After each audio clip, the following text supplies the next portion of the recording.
ఉన్న బంగారాన్ని విడిపించి ఆ రోజు ఆన్లైన్ రేటుకే మేము కొంటాం. Sharma gold company.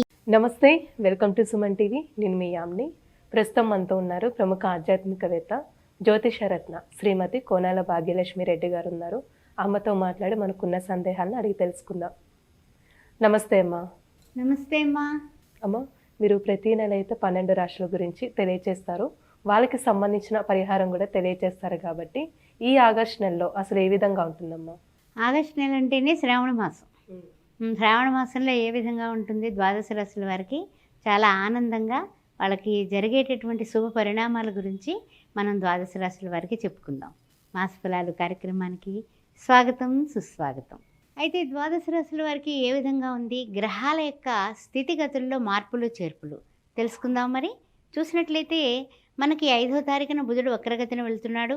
ఆ తర్వాత మనకి చూసినట్లయితే రవి సంక్రమణం సింహరాశిలోకి 16వ తారీఖున జరుగుతుంది యథావిధిగా. తర్వాత శుక్రుడు చూస్తేనేమో 24న కన్యారాశిలోకి, కుజుడు చూస్తే 27వ తారీఖున మిథునంలోకి కూడా ప్రయాణం చేయబోతున్నారు. ఈ మాసంలో అంటే ఈ శ్రావణ మాసంలో ముఖ్యంగా 1/8/2024 నుంచి 31/8/2024 వరకు ఈ యొక్క మాస ఫలాలు కార్యక్రమంలో ఇవి విశేషాలు ఏ విధంగా ఉండబోతున్నాయి ద్వాదశ రాశుల వారికి అనే విషయాల్ని చాలా చక్కగా మనము అందరికీ కూడా తెలుసుకుని అందరికీ చెప్పుకుందాం. అమ్మ, ఇప్పుడు ఆగస్టు నెలలో అసలు కర్కాటక రాశి వారికి ఏ విధంగా ఉంటుంది? పరిహారం ఏంటమ్మా వీళ్ళకి? గురు బ్రహ్మ గురు విష్ణు గురుదేవో మహేశ్వర గురు సాక్షాత్ పరబ్రహ్మ తస్మై శ్రీ గురువే నమః. మన యొక్క కర్కాటక రాశి వారికి ముఖ్యంగా రవి చూస్తే ఆయన రాశిలో ఉన్నాడు. అట్లాంటప్పుడు ఆయన 16ను కానీ మారట్లేదు. అందువల్ల రవి విషయంలో ఎలా ఉంటుందంటే వీళ్ళకి రవి ఒంట్లోకి ఎలా ఉంటుంది? కొంచెం కోపం ఉంటుంది. శాంత స్వరూపులుగా ఉన్న కర్కాటక రాశి వారికి కొంచెం కోపం అనేది పెరుగుతుంది 16 వరకునే. ఏం కంగారేం పడక్కర్లా. 16 తర్వాత మళ్ళీ శాంత స్వరూపులు అయిపోతారు. అయితే ఏంటంటే కొంచెం కుజుడు కూడా 26 నుంచి ప్రతికూలం 12థ్లో వస్తున్నాడు కదా, అప్పుడు కొంచెం జాగ్రత్తగా ఉండాలి మీరు. అప్పటి వరకు ఓకే. అందువల్ల ఈ యొక్క రవి వలన మనకి కలిగేటటువంటి చికాకులు ఏమిటంటే కనుక కొంచెం కర్కాటక రాశి వారికి కోపం వలన అనారోగ్యం అంటే బీపీలు లాంటివి పెరిగే సూచనలు కనపడుతున్నాయి. కాస్త జాగ్రత్తగా ఉండండి. ఎదుటి వాళ్ళ మీద అరవకండి. ముందు కోపం వచ్చేస్తే అరుస్తాం కదా, ఎవరైనా అంతే. అందువల్ల కొంచెం అది కాస్త కంట్రోల్ చేసుకోవడం మంచిది. ఆ తర్వాత ముఖ్యంగా ఏమిటంటే కనుక కొన్ని విషయాల్లో ఈ కర్కాటక రాశి వారికి అష్టమ శని వలన ఇబ్బందులు పడుతున్నారు. ఈ శని వక్రగతిన ఉన్నప్పటికీ కూడా అష్టమ శని వలన ఇబ్బందులు పడుతున్నారు. దాని నిమిత్తం కూడా కొంచెం చిన్న అంటే ఏంటంటే కనుక ప్రతికూలత, మనం వెళ్ళినంటే అవ్వకపోవడం, అధికారుల దగ్గరికి పెడతాం, కలవాలని పెడతాం, ఏదో ట్రాన్స్ఫర్ నిమిత్తమో లేకపోతే దేని నిమిత్తం వాళ్ళు మనకి ఏదో పలానప్పుడు నువ్వు అలా చేసావు ఇలా చేసావు అని అనేసి మనల్ని మానసికంగా ఇబ్బంది పెట్టేసేసి పంపించేస్తారు. లేకపోతే వాళ్ళు ఉండరు.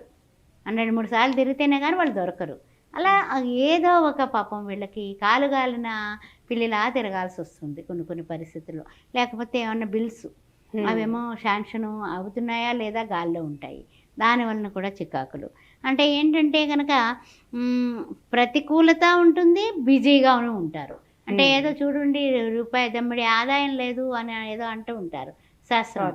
అలాగా మనకి దమ్మిడి ఆదాయం ఉండదు, కానీ తిరుగుడైతే విపరీతంగా ఉంటుందన్నమాట. అయితే ఏంటంటే అన్నింటా కూడా ఏం చేస్తాంలే, ఏముంది, ఎంత తిరిగినా ఇంతే, ఇంకా నా పని ఇలాగే ఉంది అని ఒక చిన్న అనాశక్తి. అంటే ఏంటంటే నేను ఎంత శక్తివంతుడిని అయినప్పటికీ కూడా నాకు ఆసక్తి లేకపోవడం, చూద్దాంలే తర్వాత అన్న కొంచెం అంటే ఏమిటంటే చెప్పాలంటే ఒక మీమాంసలో ఉంటారు.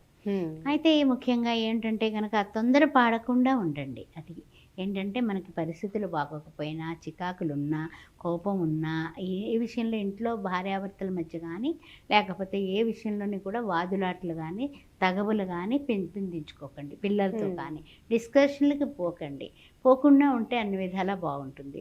తర్వాత ముఖ్యంగా ఏమిటంటే కుజుడు కూడా 27న మిథునంలోకి 12th హౌస్లోకి వస్తున్నాడు కదా, ఆ 27 నుంచి నెలాఖరు వరకు కొంచెం ఇబ్బంది పెరుగుతుంది. అందువల్ల జాగ్రత్తగా ఉండండి. అంటే ఇప్పుడు వ్యాపారస్తులకమ్మా ఆర్థికంగా ఏ విధంగా ఉంటుందంటారు? ఒత్తిడి ఉంటుందమ్మా. ఉద్యోగంలో కానీ వ్యాపారంలో కానీ వృత్తుల్లో కానీ కొంచెం ఒత్తిడి పెరుగుతుంది. అంటే ఆదాయం ఉంటుంది, కానీ దానికి సరిపడా 2-3 ఎత్తుల ఒత్తిడి తీసుకుంటారు. టెన్షన్స్ తీసుకుంటారు. వాడెవడో రూ. 10 పావలాకి ఇచ్చేస్తున్నాడు డిస్కౌంట్ అన్నాడు. మరి మనం ఏం చేయాలి అని ఆలోచన ఒత్తిడే కదా, టెన్షనే కదా.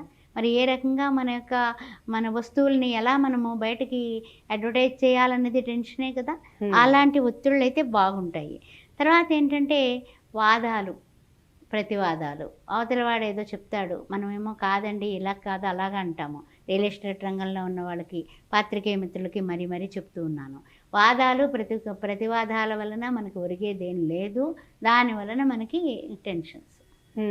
అందువల్ల వాటిని జాగ్రత్తగా తప్పించుకోండి. తప్పనిసరి పరిస్థితిలో మీరు వాదాలకు పోకుండా ఉండేలాగా తెలివితేటలుగా మీరు లౌకిక జగత్తులో లౌక్యంగా జయించాలి అనేది మీరు ప్రాతిపదిక పెట్టుకోండి. అలానే ఇప్పుడు శుభకార్యాలు జరిగే అవకాశం ఉందమ్మా ఈ కర్కాటక రాశి వారికి? రిలాక్స్ అదే ఏంటంటే కనుక కర్కాటక రాశి వారికి శుభకార్యాలు చేస్తారు. ఆగస్టు నెలలో శుభకార్యాలు, వివాహాది శుభకార్యాలు.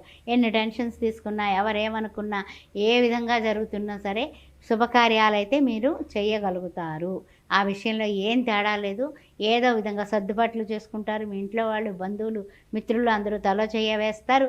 డెఫినెట్గా మీరు ఆ శుభకార్య విషయంలో మాత్రం సక్సెస్ అండి. ఆ ఒక్కటే బాగుంది కాబట్టి ఈ చికాకులన్నీ పక్కన పెట్టేద్దాం. అమ్మ, ఇప్పుడు విద్యార్థులు కానీ ఉద్యోగస్తులకి ఏ విధంగా ఉంటుందంటారు? అంటే విదేశీయానం గురించి.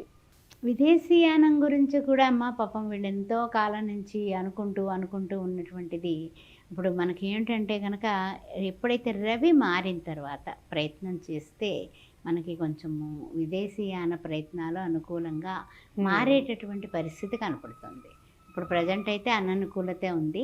రవి మారిన తర్వాత చాలా పర్వాలేదు. గట్టి ప్రయత్నం చేయండి. ఏదైనా సరే కష్టే ఫలే, మీకు తెలియదు ఏం లేదు. కానీ మనము రాహువుకి సంబంధించిన నల్లటి మినుములు, ఎవరైతే విదేశాలకు వెళ్ళాలనుకుంటున్నారో వాళ్ళకి తగిన పని అవ్వడానికి మంగళవారాలు వాళ్ళ బరువు ఎంత ఉందో అంతా చూసుకొని దానం ఇస్తూ ఉండండి. 3 కేజీలు 2 కేజీలు నల్ల మినుములు దానం ఇస్తే కనుక విదేశీయాన ప్రయత్నాలు ఫలించడానికి, ప్రతికూలతలు తగ్గడానికి బాగుంటుంది. అంటే ఏ వారం చేస్తే మంచిదమ్మా? మంగళవారం నాడు చేస్తే మంచిదమ్మా. మంగళవారం రాహుకాలం మధ్యాహ్నం 3 నుంచి 4:30 వరకు ఉంటుంది.